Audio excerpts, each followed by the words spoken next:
Hi, and welcome to the bonus video in the Brickhouse Bones Foundation series, the 6-video series for beginners on how to learn the right types of exercises to get started on your bone health journey. Now, this is the safety video. This is the video about how to move smarter and more efficiently and reduce your risk of fracture with everyday activities. And I want to start out by saying I've gathered this information from multiple organizations and multiple guidelines. And here's one of my favorite things from Osteoporosis Canada, where they say you don't have to stop doing the things you love as long as you can do them safely or modify them if you need to be safer. So if you love cycling and hiking, walking, then please continue to do those activities. Add in the strength training and balance exercises you need to make yourself fracture proof, but keep doing the things you love. We don't want you to decrease your activity if we can avoid it. Now, the main things that we look at modifying is repetitive bending or rounding of the spine, repetitive twisting to the end range, meaning going as far as you can, and especially doing those two motions combined.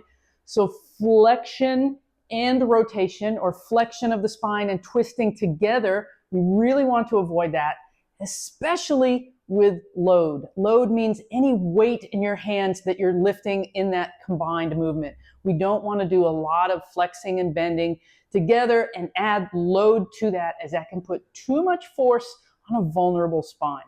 Now, it's not practical or realistic to avoid all flexing and all twisting. We're not asking you to do that. But we want to be mindful, especially of everyday activities and how we're moving, and move smarter whenever possible. When we look at the spine, to help you understand this, we look at the spine. So this is the front, and this is the back. The blue is the thoracic spine, and the green is the lumbar spine. And these round parts in the middle are the vertebral bodies, and they're the area that is the most vulnerable to having too much pressure. And if we're rounding the back like so, that's compressing each vertebra on top of the other one. If we're lying on our back and doing a sit-up to curl up, that's too much pressure of compression on these vertebral bodies. Or if we lie on our stomach and we extend, we're decompressing that area. So I just want you to understand that flexion is more compression, and that's why we try to avoid it, is we don't want to put too much pressure on the vertebra. So we put ourselves in a better position to avoid that. So first thing is, we don't do crunches and we don't do sit-ups because of that pressure.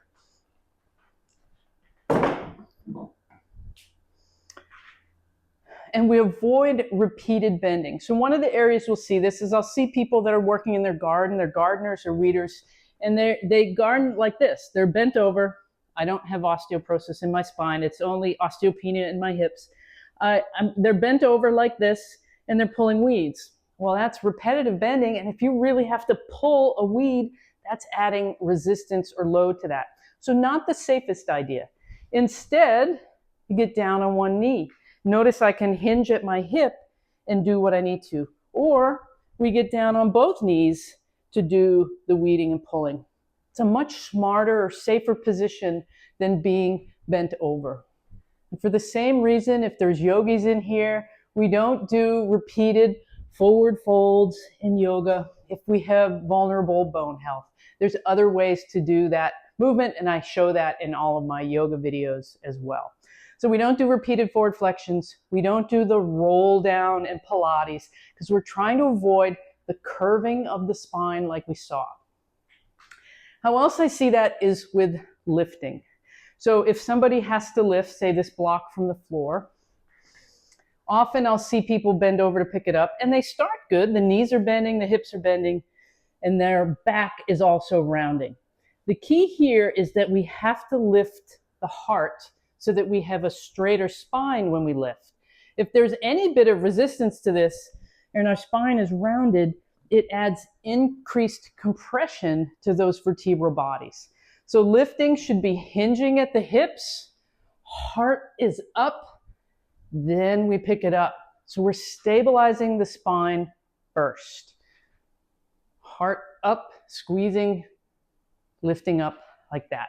So being aware, having consciousness about, is our spine rounded? And you might have to look in the mirror. Put yourself in front of the mirror and watch yourself do it, or have somebody record you so that you can see it. If you don't have good range of motion in your hips, knees, ankles, and back, that's going to be difficult to do. And so my other bonus video in this series is mobility, how to get that range of motion. And all of the posture exercises we do in this foundation series will help improve the mobility in your spine so that you can be here instead of here. So that's why we're addressing that, is to put you in a safer, more ideal position. Okay, so here's another example that I see all the time in everyday life that people do that can be improved so that we work smarter. You open the door to your car, you get in your car, you have your bags, and we sit and we twist and put whatever load that we had in our hands into the passenger seat, or you reach into the seat behind you. That is a vulnerable position for us that have any bone mass issues in our spine. We don't want to have all that load and be sitting and twisting. Instead, get out of your car. Before you even get in, open the passenger side door, put what you need into the passenger seat, close the door, walk around, and get in the driver's seat. I do this every single time because I injured my shoulder reaching back many, many years ago, and I thought, I need to do this better and work smarter. So I've always put things in first and then get around in the car. I do the same thing when I get out. You get to your destination. I don't go over here and reach for my bag and pull it, twisting, flexing, and load. That's the thing we know we want to avoid. Get out of the car and get the things out through the passenger side. That's one of the best tips that I can give you. That, along with avoiding the bending and getting down on one knee. Now, the other thing is, we'll see where people will bend to get something off the floor. So I'm sitting, so my spine is flexed, and then I'll come down this way to try to pick something up. Might be your cat or dog or just something you dropped. It could be your shoe. And that is, again, not the position that we want to be in. So putting that in a better position to get to, or I say get down on one knee so that you can pick it up more safely. Again, we have to have the strength and range of motion to do that. The other way to get it is to do golfer's pickup. So hand can be on a chair, leg reaches back. Notice my spine is straight, and you can pick up what you need. Now, if you can pick it up with one hand, that's ideal if it's not big. If you just drop something on the floor, this is a great way to do it. But we have to have the mobility in our hip and the strength in our leg to be able to get there. There's so much into working and moving smarter that requires some mobility and strength. And hopefully as you go through this program, you'll feel that improvement as you go to do things in a safer manner. Along those lines, there's times in the program where we use exercise bands and we put them around our ankles. So instead of bending over and rounding the spine to put them around your ankle, the better bet is to bring the leg up to you. Bring the leg up to you to get the bands on. Now, sometimes I do this standing. You can hold on for balance to step out. Bring the leg up to you, take strength and range of motion, but that's the safer way to do it instead of bending over. Same thing with shoes and socks, guys. So you have to bring the leg up to you or put it on a step that brings it closer to you so that we're not in this rounded over position to put on shoes and socks.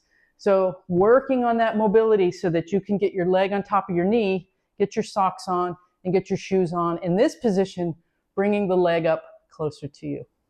Hey, I hope that's been helpful in understanding. We also don't want to do repetitive twisting with load, so we don't do exercises like with the medicine ball where we twist side to side. We don't do that if we have an osteoporosis diagnosis. It's all right. We have lots of better ways to do core strengthening that we don't need those. So we don't do loaded flexion or loaded resistance exercises for rotation and twisting, and we don't do them with flexing, but we have lots of great ways to build strength using a hip hinge technique, and that video will be included below. We have lots of smarter ways to get in and out of bed. That video will be included down below. We have strategies for coughing and sneezing to protect yourself. That video will also be linked down below. And I'll include one more video that talks about proper lifting technique as well. So you have all of those very short videos to review and to see some of these techniques in a little bit more detail. All right, thank you for joining me. We'll see you on part 2 of the exercise series for Brick House Bones Foundation. And if you haven't already, please hit subscribe, like this video, and I would so appreciate it if you shared this video with others.